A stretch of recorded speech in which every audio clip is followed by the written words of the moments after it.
প্রিয় শিক্ষার্থী, আসসালামু আলাইকুম রহমতুল্লাহ।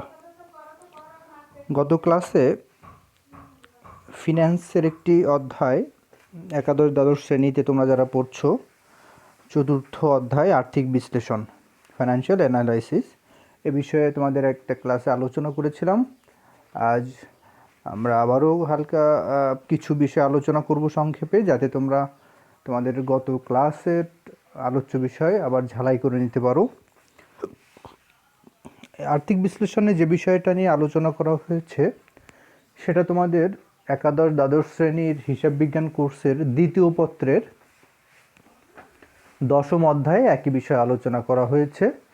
10ম অধ্যায়ে ওখানে নাম রয়েছে ব্যবস্থাপনা হিসাব বিজ্ঞান, কিন্তু এখানে ফিন্যান্সে চতুর্থ অধ্যায়ের নাম দেওয়া হয়েছে আর্থিক বিশ্লেষণ।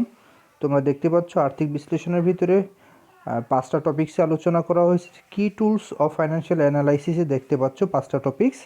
তার ভিতর 5 নম্বর যে বিষয়টা সেটা হলো সমচ্ছেদ বিশ্লেষণ।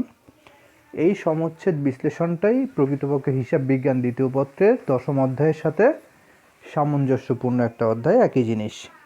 তো তোমাদের গতদিন বলেছিলাম যে এই সমচ্ছেদ বিশ্লেষণ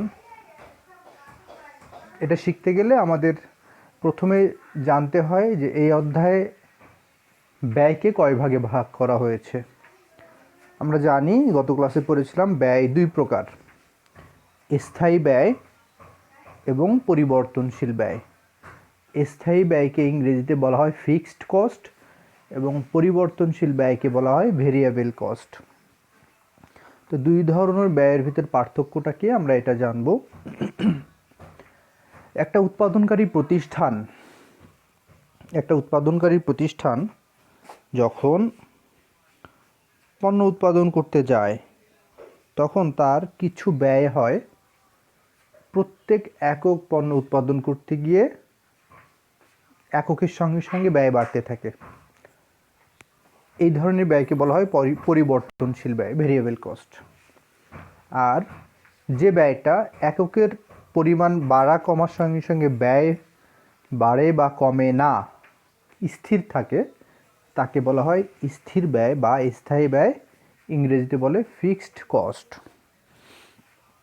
তো আমরা এখানে একটা উদাহরণ, একটা সূত্র দিকে তাকালে দেখতে পাবো। 2 নম্বরে বলা হয়েছে স্থির ব্যয় সমান সমান দারোয়ানের বেতন প্লাস বাড়ি ভাড়া ইত্যাদি।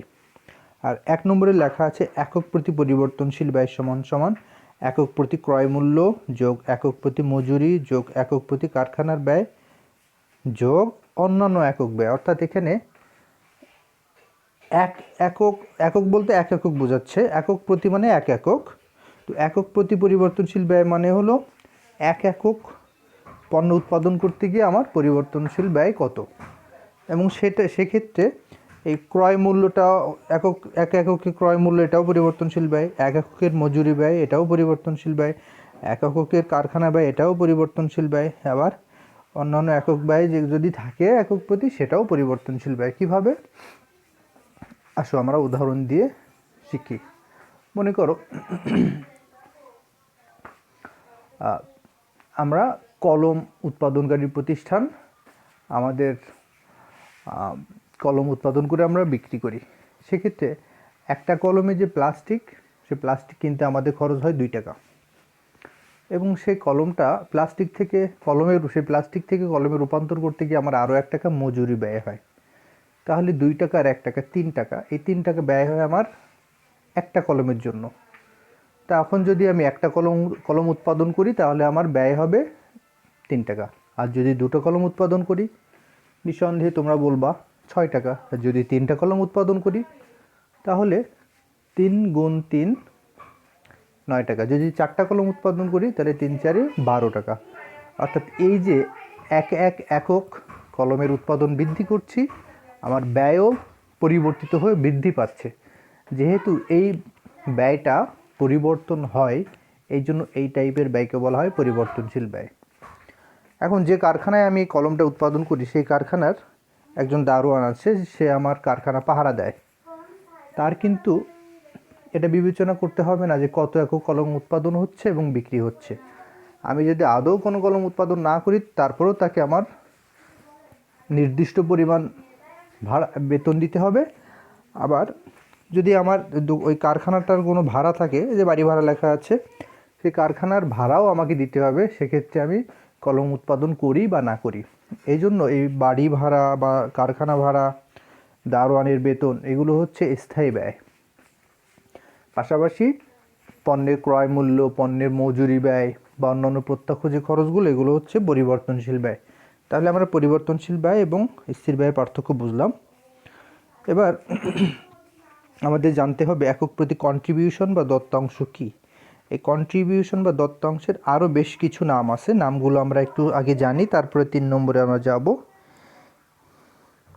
এই যে 17 নম্বরে বলা হচ্ছে কন্ট্রিবিউশন মার্জিন বা দত্তাংশ বা অবদান বা অনুদান বা মুনাফা আয়তন বা মুনাফা পরিমাণ একই কথা, এগুলো একই কথা। তো তাহলে এই কন্ট্রিবিউশন মার্জিন বা দত্তাংশ বা অবদান, এই জিনিসটা কি সেটা আমরা জানব। আমরা একটু আগে উদাহরণ দিতে গিয়ে আলোচনা করেছি, একটা কলম আমার উৎপাদন করতে গিয়ে 3 টাকা খরচ হচ্ছে, 2 টাকা ম্যাটেরিয়ালস ক্রয় করতে গিয়ে, আর 1 টাকা হচ্ছে মজুরি। মোট 3 টাকা আমার খরচ হচ্ছে এক একক পণ্য উৎপাদন করতে গিয়ে, যেটাকে আমরা একক প্রতি পরিবর্তনশীল ব্যয় বলি। এখন মনে রাখতে হবে আমার প্রতিষ্ঠানে দারোয়ানের বেতনও রয়েছে 20,000 টাকা। আমি দারোয়ানকে 20,000 টাকা বেতন দিই। এখন বিষয় হলো, একটা কলম আমি উৎপাদন করতে গিয়ে 3 টাকা খরচ হচ্ছে, কলমটা আমি বিক্রি করব কত টাকা দিয়ে? ধরে নিলাম আমি কলমটা বিক্রি করব 5 টাকা। তাহলে 5 টাকার বিক্রয় মূল্য, যার পরিবর্তনশীল ব্যয় 3 টাকা, 3 টাকা ব্যয় করে 5 টাকায় বিক্রি করছি। লাভ হচ্ছে কত? লাভ হচ্ছে, তোমরা প্রায় প্রত্যেকেই বলবে 2 টাকা।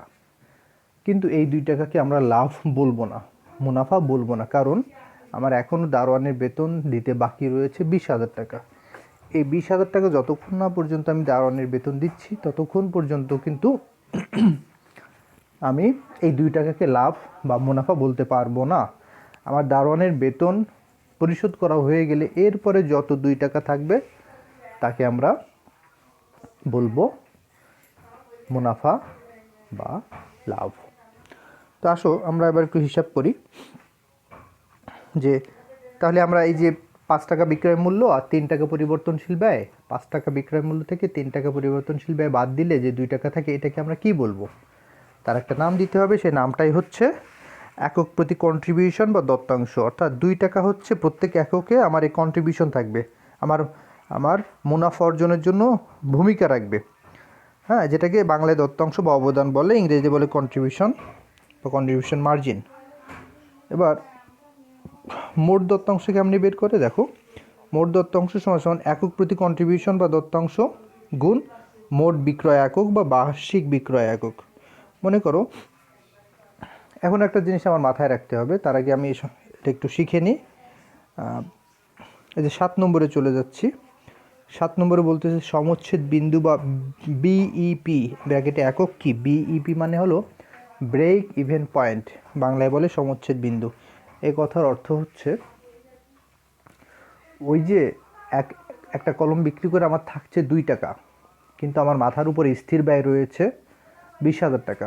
তাহলে এই মাথার উপর স্থির ব্যয় 20,000 টাকা পরিশোধ করতে গেলে আমাকে এরকম কতগুলো কলম বিক্রি করে করে আমাকে 2 টাকা অর্জন করতে হবে, যাতে করে এই 2 টাকা অর্জন করে করে আমি 20,000 টাকা জমাতে পারি, যা দিয়ে আমি দোকান ভাড়া দিতে পারি। দোকান ভাড়া না, দারোয়ানের বেতন দিতে পারি 20,000 টাকা। যদি দারোয়ানের বেতন 20,000 টাকা আমি দিয়ে ফেলতে পারি, তাহলে আমার কিন্তু মাথার উপরে বোঝাটা যায়, অর্থাৎ আমার কোনো ব্যয় থাকে না যে ব্যয়টা আমাকে দিতে হবে, অর্থাৎ আমি আমার সকল ব্যয় পরিশোধ করে ফেলতে পারি, যেটাকে আমি বলতে পারি যে আমার কোনো ব্যয়ও নাই, কোনো আয়ও নাই, লাভও নাই, লোকসানও নাই, সমান সমান। যতক্ষণ না পর্যন্ত আমি 20,000 টাকা পরিশোধ করছি, ততক্ষণ আমি লসের ভিতরে থাকব।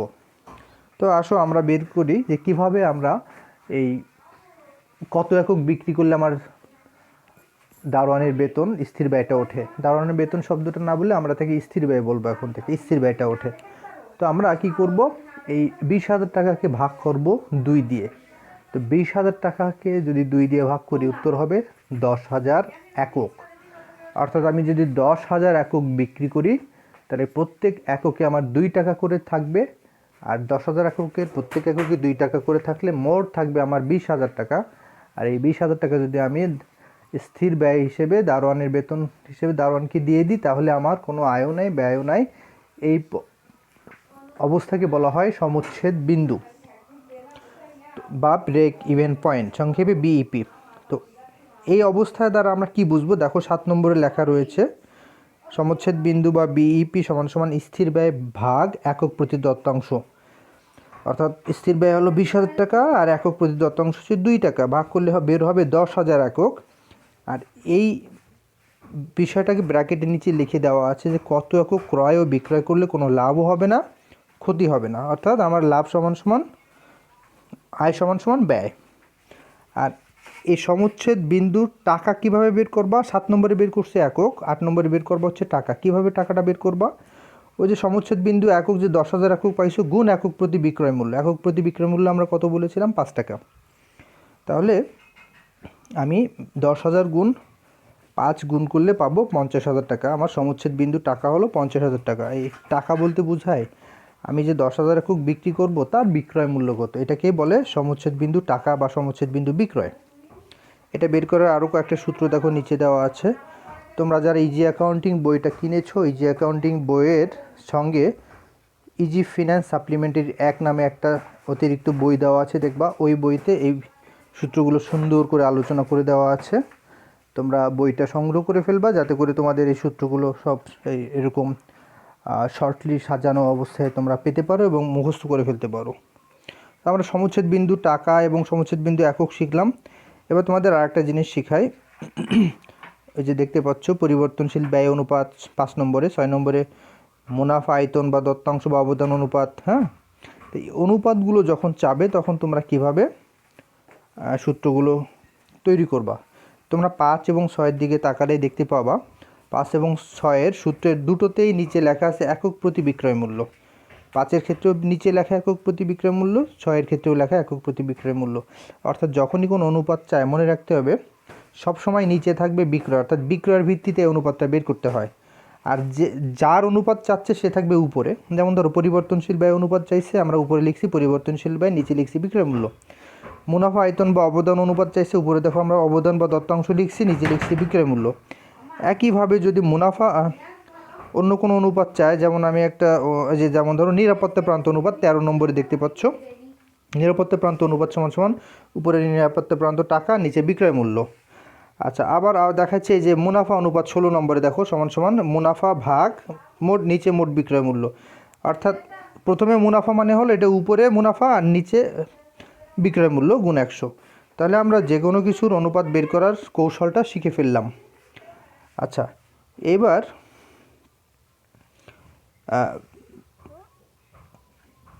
তোমাদের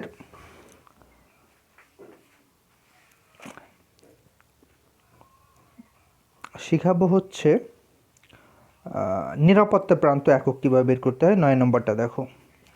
নিরাপত্তা প্রান্ত একক মানে হলো আমরা ইতোমধ্যে শিখে ফেলেছি আমার বিক্রয় মূল্য 5 টাকা, পরিবর্তনশীল ব্যয় 3 টাকা, আমার একক প্রতি দত্তাংশ 2 টাকা, আমার স্থির ব্যয় 20,000 টাকা, আমার সমুচ্ছেদ বিন্দু বা ব্রেক ইভেন পয়েন্ট 10,000 একক।